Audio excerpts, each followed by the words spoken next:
কিছুক্ষণ পরে আমরা দেখি যে চাচার জ্বর কিন্তু ক্রমশ বাড়ছে। আমাদের সময়ে কোনো একটা মানুষ কেন ওখানে থাকবে যেখানে কেউ নেই? ওর কি সাহস! এই ভাই, এখন কেন এসছিস? তো আমি কিন্তু তাকাচ্ছি, কেউ কোথাও নেই। আমি ভাবলাম মানুষেরই ডাক, কিন্তু বারে বারে আওয়াজ আসছে, এখন কেন এসছিস? চলে যায় এখান থেকে, এখন কিছু নেই, কেউ নেই। তার কাছে নাকি কিন্তু জিন আছে, তাদের কাছে নাকি জিন বশ করা আছে। হঠাৎ দেখি চাচা এমনভাবে গোঙাচ্ছে, এমন একটা আওয়াজ বার করছে গলা দিয়ে, মানে গোঙানি আওয়াজগুলো হয় না, তো ওরকম একটা আওয়াজ বার করছে। আওয়াজটা আজব দিয়ে আমি কোনো মানে খুঁজে পাইনি, মানে মানুষের কোনো চিল্লানো না, সেটা অমানবিক আওয়াজ। অমানবিক একটা আওয়াজ। মানে আসসালামু আলাইকুম প্রিয় দর্শক মণ্ডলী, কেমন আছেন আপনারা সবাই? আশা করি সবাই ভালো আছেন, ভালো দলে আছেন। আমাদের ভূত আড্ডা চ্যানেলে আপনাদের সবাইকে জানাই স্বাগত। তো আমরা আমাদের চ্যানেলে আলোচনা করে থাকি আমাদের জীবনে ঘটে যাওয়া কিছু অলৌকিক ঘটনা। ক্যামেরার সামনে আমি ইব্রাহিম, আমার বন্ধু রনি। আসসালামু আলাইকুম। ওয়ালাইকুম সালাম। তো চলুন আজকের কিছু ঘটনা যেগুলো আমাদের সাবস্ক্রাইবাররা পাঠিয়েছেন, এবং তার মধ্যে কিছু সিলেক্টেড গল্প আমি ইব্রাহিম আপনাদের সামনে তুলে ধরতে চাই। তো চলুন বেশি কথা না বাড়িয়ে শুরু করা যাক আজকের আড্ডা। তো দর্শক মণ্ডলী, আজকে যে আমাদের গল্পগুলো পাঠিয়েছে আমাদের সাবস্ক্রাইবার, তার মধ্যে আমরা অনেকগুলো গল্প আজকেও পেয়েছি। আমরা আজকেও 6 থেকে 7টি গল্প আমরা পেয়েছি। তার মধ্যে থেকে আজকে কিছু গল্প ইব্রাহিম ভাই আমাদের সিলেক্ট করেছে, সেই সমস্ত গল্পগুলি যেগুলো আমাদের সাবস্ক্রাইবার আমাদেরকে পাঠিয়েছেন। তো ইব্রাহিম ভাই, তুমি যদি শুরু করো, কোন কোন গল্পটি বলবে একদম প্রথম থেকে তুমি শুরু করো। তো ভিউয়ার্স, সাবস্ক্রাইবার ভাইয়ের নামটি আমি তার পার্সোনাল কারণের জন্য নিলাম না। তো ঘটনাটি ঘটেছে পশ্চিমবঙ্গ রাজ্যের বীরভূম জেলার ময়ূরেশ্বর নামক একটি গ্রামে। তো সাবস্ক্রাইবার ভাই যেভাবে গল্পটি বলছেন আমি সেভাবেই শুরু করছি। তো ঘটনাটি ঠিক আজ থেকে 20 বছর আগের ঘটনা। আমার চাচা কৃষি কাজের জন্য মাঠে যেত, প্রতিদিনই যেত, প্রতিনিয়তই যেত। সেই সময় ধানের চাষের সময়, যা সবেমাত্র বীজগুলো রোপণ করা হয়েছে। এরকমই একটা দুপুরবেলায় সবাই ভাতটাত খেয়ে ঘুমাবো, সবাই আমরা ঘুমিয়ে পড়েছি। চাচার কিন্তু মাঠে জল দেওয়া লাগতো, তো সেই জন্য চাচা কিন্তু ভাতটাত খেয়ে দিয়েই জল দিতে চলে গেছে।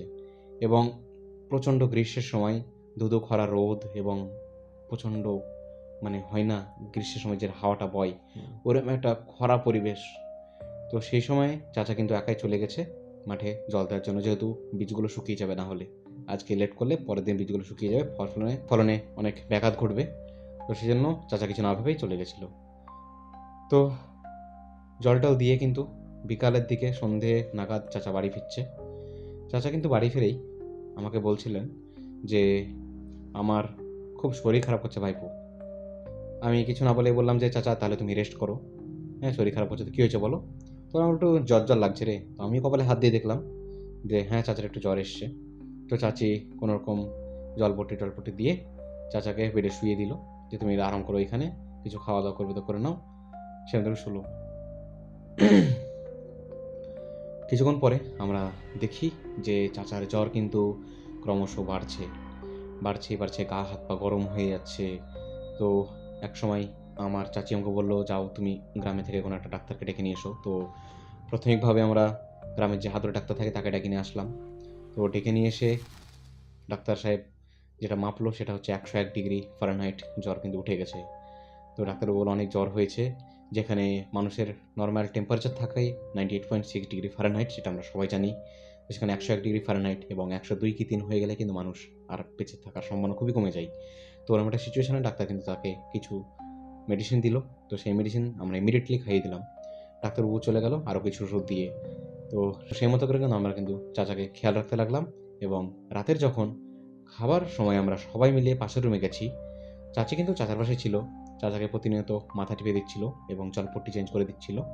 জলপট্টি মাথায় দিলে জ্বরটা আস্তে আস্তে কমে, কিন্তু চাচি বলছে জ্বর কমার কোনো লক্ষণই দেখতে পাচ্ছি না।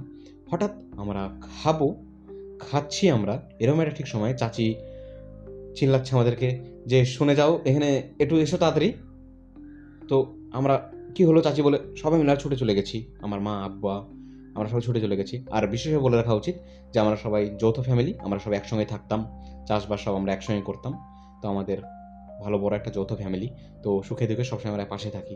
তো এরকম একটা পরিবেশে, তো এরকম একটা পরিবেশে আমরা সবাই মিলে ছুটে চলে আসলাম।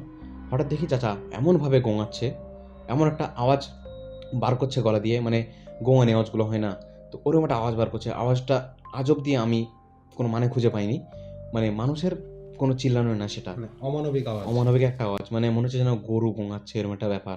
আচ্ছা, হ্যাঁ। হ্যাঁ, তো চাচা কিন্তু গোঙাচ্ছে আর কিন্তু হাত পা ছটফট করছে। আমরা রীতিমতো দেখে সেটা ভয় পেয়ে গেলাম। আমার আব্বু আম্মারা ভয় না পেলেও আমি কিন্তু প্রচণ্ড ভয় পেয়েছি, যেহেতু আমি তখন অনেক ছোট, অতটা জ্ঞান হয়নি। তো তখন কিছু না করেই আমার আব্বু আমাকে বললো যে যা তো, তুই জলদি আমাদের মৌলভী সাহেবকে ডেকে নিয়ে আয়। তো আমি সেই মতো করে আমাদের গ্রামে চলে গেলাম। মৌলভী সাহেবকে তখন মোটামুটি বাজছে ওই 8:30 কি 9টা, ওরকম একটা ঠিক সময়। তো আমি তাড়াতাড়ি মৌলভী সাহেবকে দেখতে গেলাম। মৌলভী সাহেব কিন্তু এসে তড়িঘড়ি করে চাচাকে দেখলো। চাচাকে দেখে কিন্তু কিছু দোয়া-দরি নিজের মনের মধ্যেই পড়লো এবং চাচার গায়ে ফুঁ দিয়ে দিল। একটু পানি নিল, পানিটা নিয়ে পড়লো এবং চাচুকে খাইয়ে দিল। তো চাচু কিন্তু একটু কোনোরকম রিলিফ পেলো, আর কিন্তু গোঙানিটা করলো না। মৌলভী সাহেব আমার আব্বুকে, চাচিকে ডেকে নিয়ে এসে যে কথাটা বললো, তখন আমিও ছিলাম, সেটা শুনে কিন্তু আমি পুরো হয়ে গেছিলাম। মৌলভী সাহেব বলল যে তোমার চাচুকে কিন্তু একটা জিনের প্রভাব পড়েছে। তো মৌলভী সাহেব জিজ্ঞেস করলো যে তোমার চাচু কি কোথাও গিয়েছিল আজকে? তো বললাম যে হ্যাঁ, মাঠে গিয়েছিল। কখন গিয়েছিল? মৌলভী সাহেব জিজ্ঞেস করলো। আমার আব্বু বললো যে হ্যাঁ, গিয়েছিল দুপুরবেলায়। বলছে যে টাইমটা ওই মোটামুটি 1টা-1:30। বলছে মাঠে কি কেউ ছিল? তো বলছে যে না, মাঠে সে সময় তো কেউ থাকে না, আমরা সব চলে এসেছিলাম। তো ওর মাঠের জমিতে জল দেওয়ার কথা ছিল, তো গেছিল। তো বলছে ওই মাঠেই কিছু একটা হয়েছে। তো আপাতত আমি জল পড়া দিয়েছি, এটা খাওয়াও, আর কালকে সকাল হোক, আমি তখন ব্যাপারটা দেখছি। ঠিক সেই মতো করে আমরা কিন্তু সবাই ঘুমিয়ে যাই। সকাল হয়, চাচার জ্বর কিন্তু ছাড়ে আবার ধরে, কখনো ঠিক, কখনো আবার জ্বর চেপে ধরছে, কখনো কখনো ভালো আছে, কখনো কখনো খারাপ। তো এরকম একটা পরিবেশ চলতেই থাকছে। ঠিক আবার দুপুর যে টাইমে চাচু কিন্তু মাঠে গিয়েছিল, ঠিক সেই টাইমে কিন্তু আবার কিন্তু চাচু কিন্তু গোঙানি শুরু করে। যে টাইমে 1টা-1:30টার দিকে। হ্যাঁ, যে টাইমে মাঠে গিয়েছিল। আচ্ছা। আবার মৌলভী সাহেব কিন্তু জোহরের নামাজ পড়ানোর পরে মৌলভী সাহেবকে আবার ডাক দেওয়া হয়। মৌলভী সাহেব আবার আসেন। মৌলভী সাহেব কিন্তু ব্যাপারটা ভালো না ভেবে তার যে হুজুর আছে, তার যে গুরু আছে, তাকে কিন্তু ব্যাপারটা জানায়। তো সেই বড় মৌলভী সাহেবকে যখন জানানো হয় ব্যাপারটা, তো বড় মাওলানার কাছে কিন্তু আমরা শুনেছি যে তার কাছে নাকি কিন্তু জিন আছে। তাদের কাছে নাকি জিন বশ করা আছে, তার বড় পীরের কাছে, তার বড় গুরুর কাছে, হুজুর যেটা যে বড় হুজুরের কাছে নাকি জিন বশ করা আছে। তো সেই বড় হুজুরকে জানানোর পরে কিন্তু বড় হুজুর পরে ব্যাপারটা দেখেন এবং একদিন সময় নেন সেই সন্ধ্যাবেলায়। তো সেই সন্ধ্যাবেলায় এসে কিন্তু জানায় যে এর উপরে একটা বহুত বড়, একদম বিকট একটা, মানে খুবই খারাপ শক্তি এবং একটা খুবই বদমেজাজি একটা জিনের প্রভাব পড়েছে। তো কেন? ঘটনাটা বলল যে যে সময় হয়তো তোমার চাচুকে মাঠে যাওয়া উচিত ছিল না, সেই সময় কিন্তু সে মাঠে গিয়েছিল নিষিদ্ধ একটা সময়ে। হ্যাঁ, জোহরের আজানের ঠিক পরেই বা নামাজ হচ্ছে এরকম একটা সময়ে কিন্তু গিয়েছিল, যে সময় কিন্তু মাঠে কেউ ছিল না। তো সেরকম সুযোগে গিয়েছে মানুষটা পেয়ে। হয়তো তোমার চাচু ভয় করেনি, কিন্তু কিছু বুঝতে পারেনি, বা সেটা পরেও হয়তো জানা যাবে। তো তোমার চাচুকে ভালো হোক, তখন পরেও জানা যাবে। তো আমি ব্যাপারটা দেখছি বলে কিন্তু বড় হুজুর কিন্তু বেরিয়ে গেল। বড় হুজুর বেরিয়ে যাওয়ার সময় কিন্তু একটা তাবিজ দিল। সেই তাবিজটা দিয়ে কিন্তু বলল এটা তোমাদের ঘরের জানলায় বেঁধে দেবে। তো আমি ঘরটাকে বধ করে দিচ্ছি, কোনো খারাপ শক্তি কিন্তু আসবে না। তো সে মতো করে যেমন কথা তেমন কাজ, ঘরটা কিন্তু হুজুর যেমন বধ করে দেয়, ঠিক তারপরে কিন্তু চাচু কিন্তু গোঙানি আওয়াজটা আর হয়নি। আর আস্তে আস্তে ভালো হতে লাগে। দোয়া বলো, মেডিসিন বলো, সব কিছুই চলছিল একসঙ্গে। তো সব কিছুর উপর আমল করে কিন্তু চাচু 3 দিন 4 দিন ধরে সুস্থ হতে সময় লাগে, কিন্তু চাচু সুস্থ হয়ে যায়।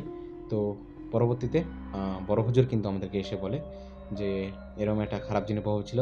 তো আমি আমার জিন দিয়ে কিন্তু সেইখানে খোঁজ নিই এবং সেখানে কী চাই।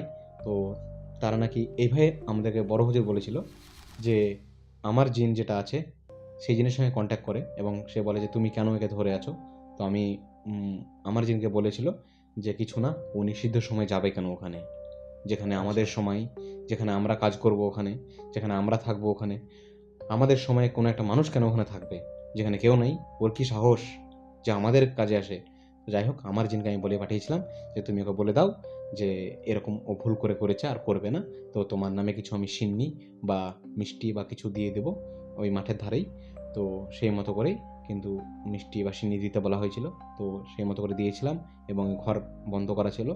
তো তারপরে কিন্তু আর কোনো কিছুই হয়নি, চাচাও সুস্থ হয়ে ফিরে। এবং চাচা যেটা বলেছিল তারপরে সুস্থ হওয়ার পরে, যে হ্যাঁ আমি যখন দুপুরে পানিতে যাই মাঠে, তখন কিন্তু দূর থেকে কারো চিল্লানোর আওয়াজ আসছে যে এই ভাই এখন কেন এসছিস। তো আমি কিন্তু তাকাচ্ছি, কেউ কোথাও নেই, আমি ভাবলাম মানুষেরই ডাক, কিন্তু বারে বারে আওয়াজ আসছে এখন কেন এসছিস, চলে যায় এখান থেকে, এখন কিছু নেই, কেউ নেই। তো আমি কিন্তু কান্না দিয়ে আমি কিন্তু কাজ করছিলাম, আমি যাই হোক বুঝতে পারিনি। তো পরে চাচা এগুলো বলল, এবং এই যা ঘটে গেল আমাদের সঙ্গে আমাদের ফ্যামিলিতে, এর আজ অবধি কিন্তু এরকম কোনো ঘটনা ঘটেনি। তো যাই হোক, একটা খুবই প্যাথেটিক ঘটনা আপনাদের সঙ্গে শেয়ার করলাম আমি। তো যদি গল্পটা সিলেক্টেড হয় তাহলে অবশ্যই চ্যানেলে তুলে ধরবেন, এই বলে লিখছেন সাবস্ক্রাইবার ভাই। তো অনেক ধন্যবাদ তোমাকে, তোমার ঘটনা আজকে আমরা তুলে ধরলাম। তুমি যদি শুনে থাকো তো গল্পটি কেমন হয়েছে বলবে, ভুল ত্রুটি মাফ করবেন। এবং যদি আপনাদের এরকম কিছু গল্প বা জীবনে ঘটে যাওয়া ঘটনা থেকে থাকে অবশ্যই পাঠাবেন আমাদের ইমেল আইডি, ফেসবুক অথবা ইনস্টাগ্রামে। এবং আপনারা যদি আমাদের স্টুডিওতে এসে ডিরেক্ট গল্প বলতে চান বা আপনাদের জীবনে কোনো ঘটে যাওয়া ঘটনা, তো অবশ্যই আমাদের সঙ্গে কন্ট্যাক্ট করুন, আমাদের টিম আপনাদেরকে ঠিক ডেকে নেবে। তো চলুন ফিরছি পরের কোনো পর্বতে এরকম একটা আড্ডাতে। আজকের মতো এখানেই সমাপ্ত। আসসালামু আলাইকুম, নমস্কার।